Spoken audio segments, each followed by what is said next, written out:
Hello दोस्तों, welcome to my channel point of classes. जैसे कि आप सभी को पता है कि हम आपके लिए कोई ना कोई मैटर लाते रहते हैं। तो आज का ये जो टॉपिक है ये हमारा टीचिंग मेथड्स।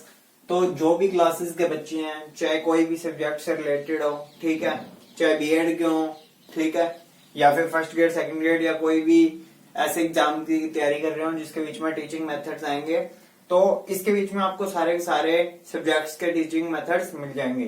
तो सबसे पहले आपको क्या चीजें समझनी है वो समझिए। आगमन विधि या इंडक्टिव मेथड। तो आगमन या इंडक्टिव को आपने याद करने का तरीका जो है वो आपको निगमन से याद होगा। निगमन या डिडक्टिव मेथड। निगमन में पहले क्या आता है? नी आता है। तो नी से क्या बनेगा? नियम। इसमें पहले क्या आएंगे? नियम, और नियम के बाद में क्या आएंगे? उदाहरण। ठीक है, नियम के बाद में क्या आएंगे? उदाहरण। और इसका उल्टा किसमें होगा? इसके अंदर इसका उल्टा हो जाएगा। आगमन के अंदर क्या होता है? पहले उदाहरण और फिर नियम की तरफ। ठीक है, ये चीजें याद करनी होती है क्योंकि कई ऐसी विधियां होती हैं जो नियम से उदाहरण की तरफ चलेंगी और कई उदाहरण से नियम की तरफ चलेंगी। तो ये चीजों के बारे में आपको पता होना चाहिए। ठीक है, ये दोनों चीजें आपको समझ में आ गई हैं। आगमन में अ आता है तो ये ऊ पकड़ लें पहले, उदाहरण से नियम की तरफ, और नी से नियम से उदाहरण की तरफ, आसानी से हो जाएगा। उसके बाद में आता है अनुकरण विधि या डायरेक्ट मेथड। अनुकरण विधि या डायरेक्ट मेथड के अंदर क्या होता है? अनुकरण का मतलब क्या होता है? नकल करना। अनुकरण का मतलब क्या होता है? नकल करना। जैसा भी आपको टीचर पढ़ाएगा आप वैसा ही उसके पीछे बोलते रहेंगे। अगर वो इंग्लिश बोल रहा है तो आप इंग्लिश में उसके वर्ड्स बोलते रहेंगे। आपको कोई नहीं पता कि किस तरह से ग्रामर का यूज करना है या कैसे उस वर्ड को प्रोनाउंस करना है, वो तो वो सिखा देगा, बट उसको किस तरह से आगे यूज करना है तो उसको हम क्या कहते हैं? डायरेक्ट मेथड कहते हैं। जो कि सीधा इंग्लिश बोल रहा है तो अगला भी बंदा इंग्लिश बोलेगा, हिंदी बोल रहा है तो अगला भी हिंदी बोलेगा, पंजाबी बोल रहा है तो अगला भी पंजाबी बोलेगा। इसके बीच में क्या है? इसमें जो हमारी मातृभाषा होती है, मातृभाषा का मतलब यह है नेटिव लैंग्वेज, जो हमारे घर की भाषा होती है, जो हम आम बोलचाल की भाषा बोलते हैं उसे मातृभाषा कहते हैं। इसका यूज डायरेक्ट मेथड के अंदर नहीं किया जाता। ठीक है, जो डायरेक्ट मेथड के अंदर या अनुकरण विधि के अंदर जिस भी भाषा के ऊपर जोर दिया जाता है वही विधि को, उसी विधि के अंदर उस चीज पे ही फोकस किया जाता है, ना कि मातृभाषा के ऊपर। ठीक है, उसके बाद में आता है व्याकरण या ग्रामर ट्रांसलेशन मेथड। तो ये व्याकरण का मतलब आपको समझ में आ गया होगा कि व्याकरण के अंदर किसका ज्यादा यूज होता है, या व्याकरण को हम किसे कह सकते हैं? व्याकरण को हम कह सकते हैं जैसे कि आप किसी भी बच्चे को इंग्लिश पढ़ाते हैं या हिंदी पढ़ाते हैं या कोई और अन्य सब्जेक्ट पढ़ाते हैं, तो उसके बीच में क्या होता है कि आप बच्चे को क्या है? व्याकरण पे ज्यादा जोर देते हैं।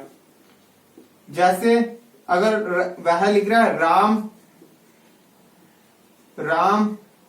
नाच, राम नाचता है, या ऐसे कोई भी अगर आप वर्ड लिख देते हैं, ठीक है, वो कहता है नाच रहा है राम, वो ऐसे लिख देगा नाच रहा है राम।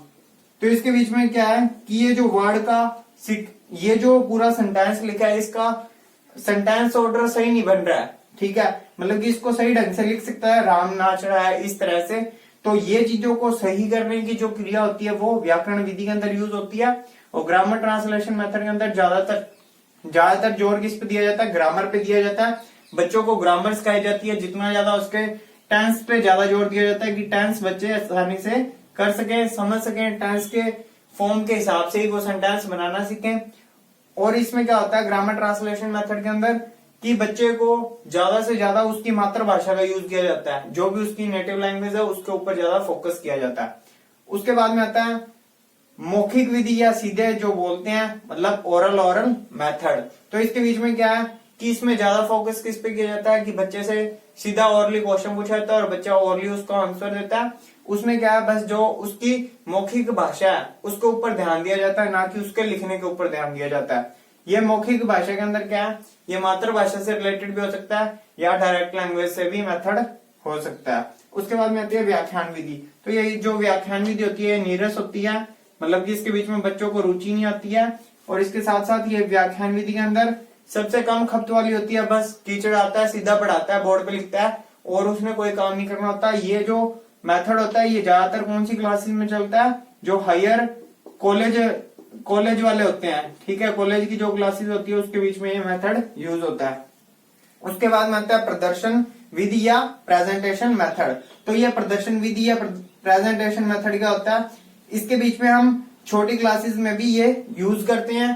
कैसे यूज करते हैं? जो ये प्रदर्शन विधि है इसके बीच में हम क्या करते हैं, कोई ना कोई मॉडल या चार्ट लेके आते हैं, उससे बच्चों को समझाते हैं। इससे बच्चे सक्रिय रूप से जुड़े रहते हैं कि बच्चों को हम कनेक्ट रखते हैं अपने टॉपिक के साथ, और ये ज्यादातर इंटरेस्टिंग होता है। ये अपने किसी भी लेवल पे चला सकते हैं, बट इसका ज्यादा जो यूज किया जाता है वो किया जाता है 5वीं से नीचे वाली क्लासेस के अंदर। ठीक है, प्रदर्शन विधि का। बाकियों में अन्य अन्य मेथड्स का यूज किया जाता है। आई होप आपको ये वीडियो पसंद आई हो तो प्लीज लाइक करना और चैनल को सब्सक्राइब करना ना भूलें, और ज्यादा ही ज्यादा वीडियोस आती रहेंगी हमारे चैनल के ऊपर इस टॉपिक से रिलेटेड। तो थैंक यू।